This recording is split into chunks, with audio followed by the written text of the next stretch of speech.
नमस्कार, मैं कविता उनियाल। आप देख रहे हैं मीडिया टुडे टीवी। ईरानी राष्ट्रपति इब्राहिम रईसी ने अमेरिकी राष्ट्रपति जो बाइडेन को संबोधित करते हुए कहा है कि ईरान 43 साल पहले आजाद हो चुका है और अब वो दोबारा बंधक नहीं बनेगा। ईरानी राष्ट्रपति इब्राहिम रईसी ईरान की राजधानी तेहरान में अमेरिकी जासूसी अड्डे के सामने एक कार्यक्रम को संबोधित कर रहे थे। कार्यक्रम में इब्राहिम रईसी ने कहा है कि उस शख्स और उस भावनाओं को भी फिरौन कहते हैं जो अपने और अपने हितों के बारे में ही सोचते हैं, चाहे कितने ही इंसानों के अधिकार खतरे में पड़ जाएं और चाहे कितने ही इंसानों की जान चली जाए। राष्ट्रपति रईसी ने आगे कहा है कि पवित्र कुरान ने चेतावनी दी है, सावधान रहो, अहंकार का शिकार मत हो जाना। यही खतरा व्यक्ति और समाज के पतन का कारण बनती है। आज अमेरिकी शासन अहंकारी साम्राज्य का प्रतीक है। ईरानी राष्ट्रपति इब्राहिम रईसी ने इस्लामिक क्रांति के नेता आयतुल्लाह खामनेई के उस कथन की ओर इशारा किया जिसमें उन्होंने अमेरिका को महाशैतान बताया था।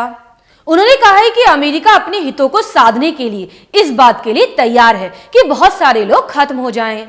राष्ट्रपति रईसी ने कहा है कि ईरान की जनता ने इस्लामिक क्रांति के जरिए ईरान में मौजूद तानाशाही सरकार का आज ही के दिन अंत कर दिया था।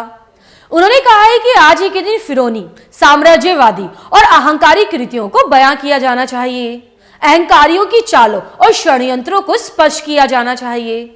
ईरानी राष्ट्रपति ने अमेरिका की आतंकवादी कार्रवाइयों की तरफ इशारा करते हुए कहा है कि अमेरिका दुनिया की 300 से अधिक जंगों में मौजूद रहा है।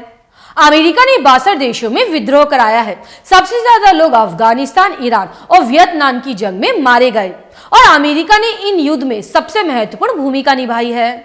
उन्होंने अमेरिका की भावनाओं को अहंकारी बताया और कहा है कि अमेरिका चाहता है कि दूसरे देश उनके लिए दुधारू गाय बन जाए। इतने सारे अपराध करने के बावजूद वो अपने आप को लोगों के अधिकारों के रक्षक के रूप में पेश करता है। दाइश को उसने बनाया है और वे दूसरे देशों में अपराध कर रहा है। राष्ट्रपति रईसी ने कहा है कि अमेरिका ने 2 दशकों तक अफगानिस्तान में हिंसा, हत्या और अपराधों के अलावा किया क्या। अमेरिका की करतूतें सबके सामने हैं। ईरानी राष्ट्रपति इब्राहिम रईसी ने कहा है कि मुझे अभी कुछ घंटे पहले ही पता चला है कि अमेरिकी राष्ट्रपति जो बाइडेन ने अपनी जुबान से एक जुमला अदा किया है जिसमें कहा गया है कि हम ईरान को आजाद कराना चाहते हैं। मुझे लगता है कि जिस तरह से उनकी जुबान फिसल जाया करती है और ध्यान नहीं रहता, ये जुमला भी उसी का नतीजा है। राष्ट्रपति इब्राहिम रईसी ने कहा है कि ईरान 43 साल पहले आजाद हो चुका है और अब हम हरगिज दुधारू गाय नहीं बनेंगे। दरअसल अमेरिका अपनी नई नई चालों के जरिए ईरान को काबू करना चाहता है। मिडिल ईस्ट में ईरान ही एक ऐसा देश है जो अमेरिका की आंखों में आंखें डालकर बात करता है। इतना ही नहीं, इजराइल जैसा शैतानी देश ईरान के आगे पानी भरता नजर आता है। इस वक्त ईरान में कुछ लोग हिजाब का विरोध करते हुए प्रदर्शन कर रहे हैं। अमेरिका और उसके सहयोगी देश इस प्रदर्शन को हवा दे रहे हैं ताकि ईरान को अस्थिर किया जा सके। अमेरिका महिलाओं की आजादी के नाम पर इन प्रदर्शनों को भड़काने की कोशिश कर रहा है, लेकिन समय रहते ईरान ने इस बवाल पर काबू पा लिया और अमेरिका की चाल को नाकाम कर दिया है। राष्ट्रपति इब्राहिम रईसी ने अपने भाषण में अमेरिका को आड़े हाथों लेते हुए जो बाइडेन को यह पैगाम देने की कोशिश की है कि अब ईरान अमेरिका के हाथों की कठपुतली कभी नहीं बन पाएगा।